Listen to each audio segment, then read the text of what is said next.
of the film and நம்ம எல்லாருக்குமே ரொம்ப பிடிச்ச யோகி பாபு அவர்களை பேச வைக்கிறோம்.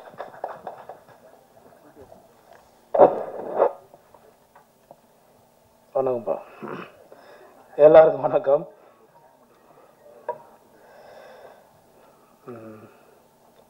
முதல்ல நன்றி சொன்னா இந்த படத்தோட தயாரிப்பாளர் சார், நன்றி சார். என்ன ரொம்ப கஷ்டப்பட்டு இந்த படத்தை பண்ணார், என்னால் இல்லை. அவர் ஃபைனான்ஸ் ரீதியாகவும் எல்லா விதத்துலேயும் ரொம்ப கஷ்டப்பட்டு அந்த படத்தை பண்ணார். அதுக்காக இந்த படம் ஓடணும் சார், கண்டிப்பாக சப்போர்ட் பண்ணுவோம் கடவுள் உங்களுக்கு. அடுத்து வினேஷ் சார் டைரக்டர், அவர் சொன்னார் கரெக்ட், உண்மை. 15 வருஷத்துக்கு முன்னாடி தீக்குளிக்கும் பச்சை சார். வாங்க சார்.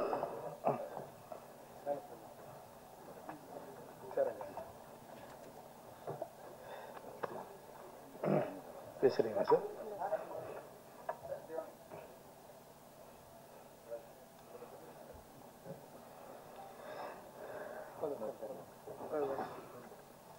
வணக்கம் சார், தானு சார். ஒரு 15 வருஷத்துக்கு முன்னாடி தீக்குளிக்கும் பச்சை மரம் படத்தில் வந்து பிரஜன் ஹீரோ. அவர் சொன்ன மாதிரி, சார் சொன்ன மாதிரி வினேஷ் சார் டைரக்ஷன் பண்ணார். அதில் ஒரு சின்ன கேரக்டர் பண்ண, நாங்கள் அவரோட ஃப்ரெண்டு கேரக்டர் பண்ணோம். 1000 ரூபா சம்பளம் தரேன் அப்படின்னாரு. சரி ஓகேங்க அப்படின்னு ரொம்ப வருஷம் விட்டு அதுக்கப்புறம் நாங்கள் எங்கள் 2 பேருக்கும் கான்டாக்ட் இல்லாமல் இருந்தது. ஒரு 5-6 வருஷத்தை விட்டு ஒரு ஃபோன் வந்தது. அந்த வாய்ஸ் கேட்டு தான் நான் வந்து பேர் கூட கேட்காம வினீஷ் சார் எப்படி இருக்கீங்கன்னு ரொம்ப ஷாக் ஆகிட்டார். ஏன்னா நான் பழசை மறக்க மாட்டேன், நமக்கு 1 ரூபா 2 ரூபா கொடுத்துருங்க, நான் மறக்க மாட்டேன். அதுக்கப்புறம் நான் பேச ஆரம்பித்தேன். பேசி வாங்க சார் நேரில் மீட் பண்ணலாம் அப்படின்னு. ஒரு 5 நிமிஷம் தான் லைன் சொன்னார், அவரோட பிரச்சனையும் சொன்னார். ஓகே படம் பண்ணலாம் சார், நீங்கள் படம் ஸ்டார்ட் பண்ணுங்க அப்படின்னு. பண்ண படம் தான் இந்த படம். இந்த படத்தில் நடித்த எல்லாருக்குமே நான் நன்றி தெரிவிச்சுக்கிறேன். மேடம் உங்களுக்கும், அப்புறம் அறிவு பாலா, சாந்தி அக்கா, நிறைய பேர் இருக்காங்க. மது அம்பட் சார் வந்து அவர் சார் சொன்ன மாதிரி அவருக்கு வயசாகலைங்க இன்னும். எனக்கு ஒரு கதை சொல்லியிருக்காருங்க, டைரக்ட் பண்ண போகிறாரு.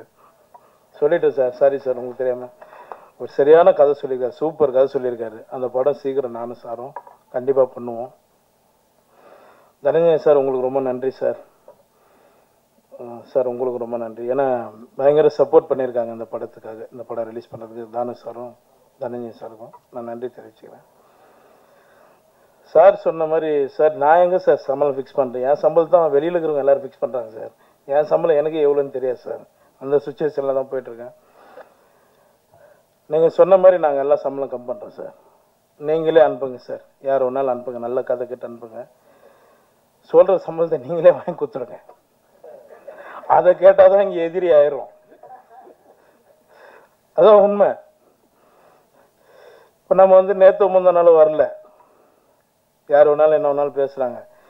என் அசிஸ்டண்ட்டு என்கிட்ட ஒரு 3-4 வருஷமாக ஒர்க் பண்ண ஒரு தம்பி ஒருத்தன் ஹீரோவை பண்ண போகிறேன்னு சொன்னான்.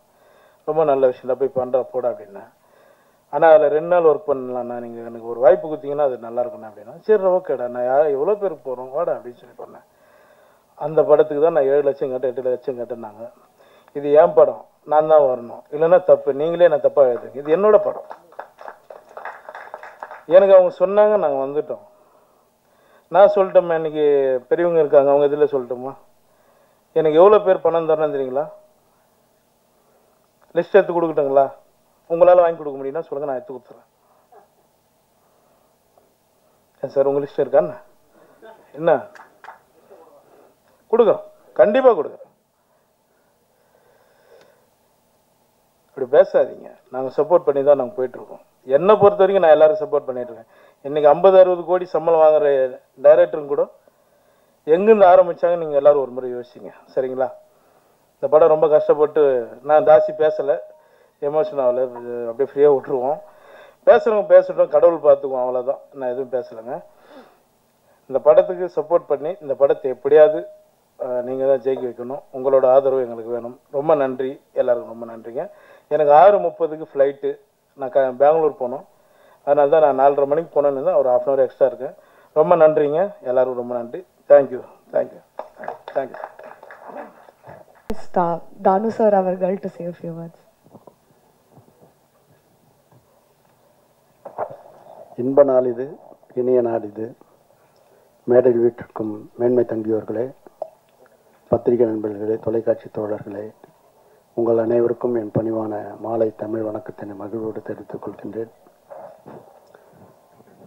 ஜோரா கையை தட்டுங்க படத்துடைய முன்னோட்டமும் பாடல்களும் நான் ஏற்கனவே கண்டு கழித்து பேருவகை கொண்டேன். நீங்கள் இப்பொழுது பார்த்திருப்பீர்கள், கண்டு கழித்திருப்பீர்கள். எல்லாருக்கும் நல்லவனாகத்தான் தம்பி யோகி பாபு இருக்கிறாரு. எந்த சூழ்நிலையிலும் நான் ஒரு ஃபோன் பண்ணால் என்ன செய்யணுன்னு இந்த ப்ரொடியூசருக்கு ஒரு நாள் எக்ஸ்ட்ரா டேட் கொடுப்பான்னு, காசே வாங்காத பண்ணுறேன்னாரு. அப்படிப்பட்ட ஒரு நல்ல ஒரு மனிதர் தம்பி. அப்படிப்பட்ட ஒரு மனது உங்களுக்கு எந்த காலத்துலேயும் மனச்சோர்வு வரக்கூடாது, எந்த சூழ்நிலையும். ஏன்னா திரையுலகுக்கு நீ அவசியம் தேவை. ஆகவே ஜோரா கையை தட்டுங்க. ஜோரா ஜோரா ஜோரா பிரமாதமாக ஒரு நல்ல கமர்ஷியலான ஒரு படம். அந்த இயக்குனரும் அந்த தயாரிப்பாளரும் என் அலுவலகத்துக்கு அடிக்கடி வருவார்கள். இந்த நிமிஷம் வரலும் அவங்களுடைய பேர் தெரியாது, எனக்கு உண்மையிலே தெரியாது. ஆனால் அவங்க வந்தால் வரவேற்று உபசரித்து என்ன செய்யணுமோ செஞ்சு பண்ணி தருவேன். அந்த மாதிரி தெலுங்குக்கு மிகப்பெரிய நன்மை செய்யறதுக்காக சில பேர் அவதரித்திருக்காங்க. அதில் தம்பி ஜனஞ்சயனும் ஒருத்தர். ஆகவே எல்லாரும் நலம் பெறணும், வளம் பெறணும். இந்த படம் மாபெரும் வெற்றி அடைய வாழ்த்துக்கள். நன்றி, வணக்கம். பத்திரிகை மற்றும் ஊடக நண்பர்களுக்கு இனிய மாலை வணக்கம். ரொம்ப ஃபாஸ்ட்டாக போகுது, எல்லாருமே தேங்க்யூ சொல்லிட்டு ஓடி போயிடுறாங்க. ரொம்ப ஆச்சரியமாக இருக்குது. ஜோரா கையை தட்டுங்க படத்துக்கு நிறைய ஜோரா கை தட்டணும். ஆனால் அந்த தட்டத்துக்கு முன்னாடியே அவங்க முடிச்சிடுறாங்க ஸ்பீச் எல்லாருமே. முதல்ல Zakir Ali, welcome to Tamil cinema. And Vinish, welcome to Tamil cinema. And more than that, I'm very, very proud and happy to share the stage with Madhu Ambat sir, India's legendary cinematographer. And he deserves a round of applause. And you know, his contribution to Indian cinema is very big. Malayalam cinema la avlo periya contribution.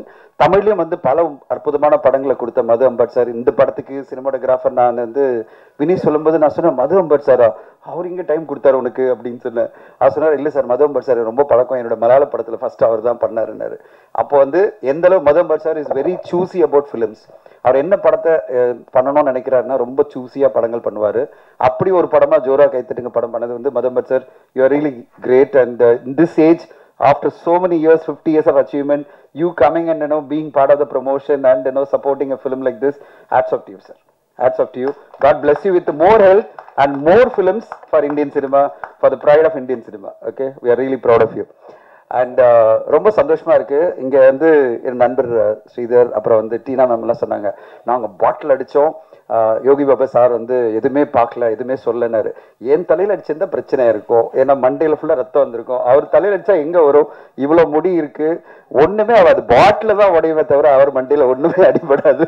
அதனால பாட்டில் அடிச்சா சும்மா safe தான். அதாவது அவர் ஹெல்மெட்டை தலையிலே வச்சிருக்காரு, அதனால அவருக்கு பிரச்சனை இல்லை. அதனால நீங்க எவ்வளவு அடிச்சாலும் அவர் தாங்க வருமா? இங்க அடிச்சாலும் தாங்க, அவ்வளவு நல்ல நண்பர். ஸோ ஸ்ரீதர் சொல்லும் போது, நான் ஒரு முக்கியமான கேரக்டர் பண்ணியிருக்கேன்னு சொல்லும் போது என்கிட்ட சொன்னாரு, சார் நான் பயங்கரமான ஒரு ஆன்டகனிஸ்ட் கேரக்டர் பண்ணியிருக்கேன் அப்படின்னாரு. Sridhar, waiting to watch.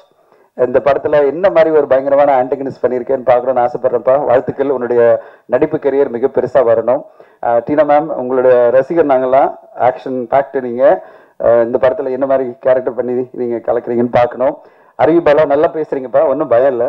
உன்னை படத்துல நிறைய இடத்துல நல்ல நல்ல விதமா பார்த்து நாங்கள் சந்தோஷப்படுறோம். உன்னோட வளர்ச்சியை பார்க்கும்போது சந்தோஷமா இருக்கு. அதுவும் யோகி பாபா சார் உங்களுக்கு இவ்வளவு சப்போர்ட்டா இருக்கிறத பார்க்கும்போது ரொம்ப சந்தோஷமா இருக்கு. அண்ட் இன்னும் நல்லபடியா நீங்க வரணும்.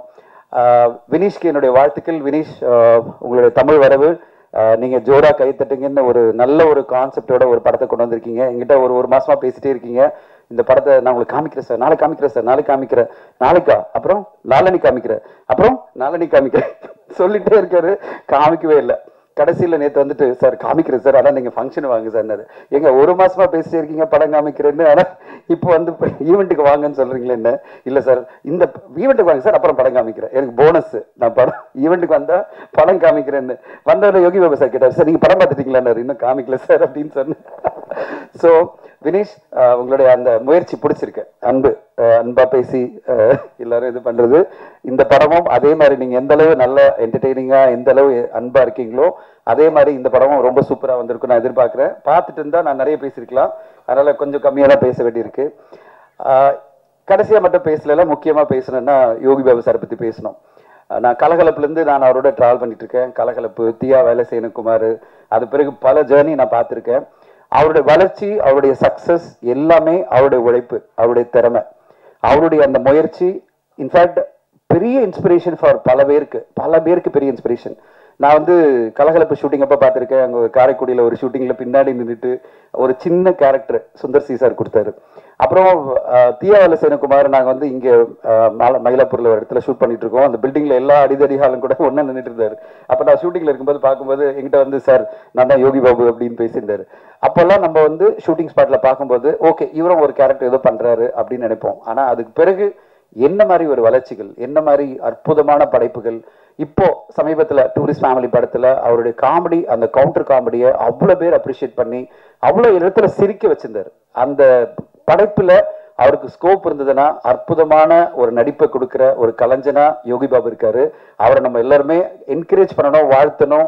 அட் த சேம் டைம் சில பேர் வந்து திடீர்னு மேடை கிடைச்சதுன்னா ப்ரொமோஷனுக்கு வரதில்லை, ப்ரொமோஷன் வரதுக்கு 7 lakhs கேட்குறாரு அப்படின்னு சில நண்பர்லாம் சொல்லும்போது எனக்கு ஷாக்காக இருந்தது.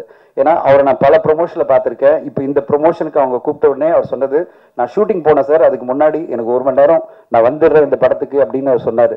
ஸோ அதை வந்து என்கிட்ட டைரக்டர் சொல்லும்போது நான் அப்போ வந்து கேட்டேன், எதுக்கு இப்படி எல்லாம் பேசுறாங்க உங்களை பற்றி, எனக்கு தெரியவே இல்லை சார் அப்படின்னாரு. ஒரு விஷயம் என்னன்னா, ஒரு தயாரிப்பாளராக இருந்தாலும் சரி, யாராக இருந்தாலும் சரி, ஒரு படைப்பாளியோ இல்லை ஒரு நடிகரையோ குறை சொல்றதுக்கு முன்னாடி உண்மை என்ன நம்ம தெரிஞ்சுக்கிட்டு பேசினா நல்லா இருக்கும். அந்த படத்துல அவருடைய கேரக்டர் என்ன, எவ்வளவு முக்கியத்துவமான கேரக்டர். அவர் வந்து உண்மையிலேயே இந்த படத்துல அவர் முக்கியமான ஒரு கேரக்டர் பண்ணியிருக்காரு. ஒரு 10-15 நாள் ஆக்ட் பண்ணியிருக்காருன்னா அவரை ப்ரொமோஷன் கூப்பிடுறதுலயும் ஒரு லாஜிக் இருக்கு. அதை ப்ரொமோட் பண்ண வேண்டியது அந்த நடிகருடைய கடமையா நான் பார்ப்பேன். இந்த படத்துல அவர் தான் ஹீரோ, 25 நாள் 30 நாள் நடிச்சிருக்காரு. அப்போ ப்ரொமோஷன் வர்றதுன்றது அவருடைய கடமை, அது வந்திருக்காரு. அப்படி இல்லாம அவரை பல படங்கள்ல நான் பார்த்திருக்கேன். கேமியோ, நான் படங்கள் பார்த்துட்டு இருக்கிறதோட சொல்றேன், அவர் படங்களை கேமியோ கூப்பிடுவாங்க. திடீர்னு பார்த்தா ஒரு 2 சீன்ல இருப்பாரு. திடீர்னு பார்த்தா ஒரு நாள் நடிச்சிருக்காரு நினைக்கிறேன் அந்த படத்துல. அந்த படத்தினுடைய ப்ரொமோஷனுக்கெல்லாம் அவர் வந்து உட்காரணும்னு நினைச்சுக்கிறது எந்த அளவு நியாயம்னு எனக்கு புரியல. ப்ரொமோஷன் வரதில்லை யோகி பாபு அவர்கள், அவர் வந்து பாஸ் கேட்கிறார் ப்ரொமோஷன் வர்றது அப்படின்னு சொல்லிட்டு ஒரு ராங்கான அலிகேஷன் பண்ணும்போது அவர் ப்ரொமோஷன் வந்த வேலை பயப்பட வச்சிருவாங்க போல இருக்கு. இப்படி எல்லாம் பேசக்கூடாதுன்றது என்னுடைய தாழ்மையான வேண்டுகோள். உண்மையை தெரிஞ்சுக்கிட்டு பேசுங்க. உண்மையிலேயே அவர் அந்த படத்துல என்ன கேரக்டர் பண்ணியிருக்காரு, எத்தனை நாள் நடிச்சிருக்காரு, அவர் ப்ரொமோஷனுக்கு ப்ராப்பரா இன்வைட் பண்ணாங்களா, அதெல்லாம் இன்வைட் பண்ணி அவருடைய டேட் வாங்கினாங்களா. ஏன்னா ஒரு நடிகர் வந்து தொடர்ந்து படங்கள் பண்ணிட்டு இருக்கும்போது 10-15 படங்கள் பண்ணிட்டு இருக்கும்போது ஒரு டேட் முன்னாடியே வாங்கணும் ப்ரொமோஷனுக்கு. அந்த டேட்டை வாங்கின பிறகு அவர் வரலன்னா ஏன் வரலன்னு கேட்கறதுல எல்லா நியாயமும் இருக்கு. அது இல்லாம சகட்டு மேடிக்கு மேடை கிடைச்சதுன்னு சொல்லிட்டு ஒரு கலைஞனை எந்த விதத்திலும் பாதிக்க கூடாதுன்றது என்னுடைய தாழ்மையான வேண்டுகோள். ஊடக நண்பர்கள் எல்லோருமே அவருக்கு இந்த புரிதலோட அவருக்கு சப்போர்ட் பண்ண நான் எதிர்பார்க்கிறேன். அவரோட அடுத்த படம் நான் பண்றதுக்காக இதெல்லாம் நான் பேசல, உண்மை பேசணும். எப்பவுமே ஒரு கலைஞரை ஹர்ட் பண்ற மாதிரி, அதாவது காயப்படுத்துற மாதிரி நம்ம வார்த்தைகளை சொல்லிட்டு அவர் ஏதோ எல்லா படங்களுக்கும் ஏதோ துரோகம் பண்ற மாதிரி, ஏதோ ப்ரொமோட் பண்ணாம எல்லா படங்களும் இது பண்ற மாதிரி எல்லாம் பேசுறது என்னை பொறுத்தவரைக்கும் ஏத்துக்கவே முடியாது. நான் அவர்கிட்ட வந்து காற்றின் வழி ஒரு படத்துல வந்து திடீர்னு ஒரு டிஸ்கஷன் போது சொன்னாங்க, சார் அவர் ஒரு கேமியோ பண்ண சொல்லலாம் அப்படின்னு போது நான் ஃபோன் பண்ணி சொன்ன உடனே சொன்னார், சார் எப்போ சார் வந்துடுறேன் சார், ஷூட்டிங் ஈவினிங் வச்சுக்கலாமா சார், வந்து half a day இல்லை ஃபுல் டே இருந்து என் கூட ஷூட்டிங் பண்ணி முடிச்சு போயிட்டு மறுநாளே வந்து டப்பிங் பண்ணி கொடுத்துட்டு அப்படியே போயிட்டாரு. ஸோ நம்ம கூப்பிட்டா போகிறோம், நம்ம கரெக்டான கேரக்டரா அது இருந்தாலே போகிறோம். அப்போ அந்த படத்தினுடைய ப்ரொமோஷனாக யோகி பாபு சார் வாங்கன்னு கேட்கறது நியாயமே கிடையாது. ஏன்னா அது half a day 1 day வந்துட்டு போனார், ஒரு 2 சீன் வந்துட்டு போனான்றதுக்காக நீங்கள் ப்ரொமோஷனில் வந்து காட்டிச்சு பண்ணுங்கன்றது எந்த வகையில் நியாயம்? அந்த மாதிரி நம்ம படைப்புல எந்த அளவு அவருடைய இன்வால்மெண்ட் இருக்கோ அதுபடி அவருடைய டேட்டை கேட்கறதும் ப்ரொமோஷன்ல பார்ட்டிசிபேட் பண்ண சொல்றதும் நியாயமான விஷயமா இருக்கும். நம்ம ஊடகங்கள் எல்லோருமே அவருக்கு அந்த வகையில புரிதலோட சப்போர்ட்டா இருக்கணும்ன்றது என்னுடைய கோரிக்கை. இந்த படம் 16ஆம் தேதி வருது. அண்ட் 16ஆம் தேதி ஒரு ஆச்சரியமான விஷயம் என்னன்னா, 3 கலைஞர்களும் காமெடினா இருந்து இன்னைக்கு அவங்க ஹீரோ நடிக்கிற படங்கள் வருது. ஒன்னு வந்து சந்தானம் சாரனுடைய டிடி நெக்ஸ்ட் லெவல் அப்படின்ற படம், இன்னொன்று வந்து சூரிய சாரனுடைய படம் மாமன் வருது. அட் த சேம் டைம் நம்முடைய யோகி பாபா சாரனுடைய படம் காமெடினா இருந்து அவர் ஒரு மெயின் ப்ரொடகனிஸ்டா இருக்கிற ஜோரா கைத்தட்டு படமும் வருது. 3 காமெடியனுடைய படம் ஹீரோவா, காமெடியன் சொல்லாம 3 காமெடியன் ப்ரொடகனிஸ்டா நடிக்கிற படம் 3 படங்கள் வருது இந்த 16ஆம் தேதி. கண்டிப்பா தமிழ் சினிமா ஆடியன்ஸ்க்கு ஒரு மிகப்பெரிய என்டர்டெயின்மெண்ட் காத்திருக்குன்னு நினைக்கிறேன். 3 படமும் சிறப்பா வெற்றி அடையணும்னு எதிர்பார்க்கிறேன். ஒரு விஷயம் மட்டும் சொல்றேன், ஒருத்தர் சொன்னாரு, எடிட்டர் சொன்னாரு, 6-7 பேர் வந்தாங்க, 6-7 பேர் வந்து எல்லாமே யோகி பாபு சாருக்கு வந்து நாங்கள் டேட் வாங்க போகிறோம், நாங்கள் படம் பண்ண போகிறோம்னு. யோகி பாபு சார் ஒன்று சொல்கிறேன், எங்கிட்ட வந்து தமிழ் ஃபிலிம் ஆக்டிவ் ப்ரொடியூசர் அசோசியேஷனில் டீட்டெயில்ஸ் அனுப்புவாங்க யாரெல்லாம் நடிக்கிறாங்கன்னு. பல ப்ரொபோசலை பார்த்தா யோகி பாபு ஹீரோன்னு போட்டிருக்கோம். நான் வந்து கேட்பேன், டேட் வாங்கிட்டீங்களா அப்படின்னு சொல்லிட்டு. ஸோ அந்த அளவு உங்களுக்காகவே பல கதைகள் உருவாகிட்டு வருது. பல இயக்குநர்கள் உங்களை நம்பி உங்க மூலமா லான்ச் ஆகி அவங்களுக்கு ஒரு கரியர் கிடைக்காதான்னு காத்துட்டு இருக்காங்க. இந்த மாதிரி நிறைய படைப்புகள் வரணும். அந்த சேம் டைம் ஹீரோ நடிக்கும்போது கொஞ்சம் கம்மியா சம்பளம் வாங்கிக்கணும்னு கேட்டுக்கிறேன். நீங்க காமெடியா பண்ணும்போது பர் டேக்கெல்லாம் கொஞ்சம் எக்ஸ்ட்ரா வாங்கிக்கிங்க, ஒன்றும் ப்ராப்ளம் இல்லை. உங்களை நம்பி ஹீரோவா ஒரு படம் நாங்க பண்ணோம்னா எந்த ப்ரொடியூசர் பண்ணாலும் சார் கன்செஷன் சார் அப்படின்னு சொல்லுங்க. என்கிட்ட எஜ்ஜோ சூர்யா சார் உதவி சொல்லியிருக்காரு, அதை உங்களுக்கு நான் சொல்லிடுறேன். எஜ்ஜோ சூர்யா சார் என்ன சார், நான் உதவி போய் பேசும்போது, சார் வில்லனா நடிக்கணும் கூப்பிட்டீங்கன்னா எனக்கு இந்த சம்பளம் கொடுக்கணும், நான் ஹீரோன்னு சொல்லுங்க, நீங்க சொல்ற சம்பளத்தை எடுத்துக்கிறேன். சரியா சார், ஏத்துக்கிறீங்களா சார்? இங்க இருக்கிற இந்த இது மூலமா எல்லாரும் சொல்ற கிளியர் கட்டா அவர் சொல்றாரு, யோகி பாபு சார் என்ன அனௌன்ஸ் பண்ணிருக்காருன்னா, என்ன ஹீரோவா படத்துல வச்சீங்கன்னா நீங்க பிக்ஸ் பண்ற சம்பளத்தை நடிக்கிறேன் சொல்லியிருக்காரு. எல்லா தயாரிப்பாளர்களும் வரப்பிரசாதம் நான் பாக்குறேன். அவருக்கான கதைகள் பலது இருக்கு. பல டைரக்டர் கிட்ட அந்த படங்கள் எல்லாம் யோகி பாபு சார் ஹீரோவா நடிச்சு தமிழ் சினிமாவுக்கு பல வெற்றி படங்களை கொண்டு வரணும்னு கேட்டுக்கிறேன். யோகி பாபு சார் என்றைக்கும் உங்க முருகன் உங்க கூடவே இருப்பாரு, பல வெற்றிகளை கொடுப்பாரு. யாரும் உங்களை ஒண்ணும் பண்ண முடியாது. உங்க வெற்றிகள் பல மடங்கு உயர்ந்துகிட்டே இருக்கும். இன்னும் பல வருஷங்கள் கொடி கட்டி பரப்பிங்கன்னு வாழ்த்து சொல்றேன். இந்த படம் ஜோரா கையை தட்டணும், எல்லா மக்களும் கைத்தட்டி ரசிச்சு மிகப்பெரிய வெற்றி படமா மாத்துவாங்கன்னு எதிர்பார்க்கிறேன். அண்ட் வாய்ப்பு கொடுத்ததுக்கு நன்றி. ஊடக நபர் அனைவருக்கும் மிக்க நன்றி. Thank you so much.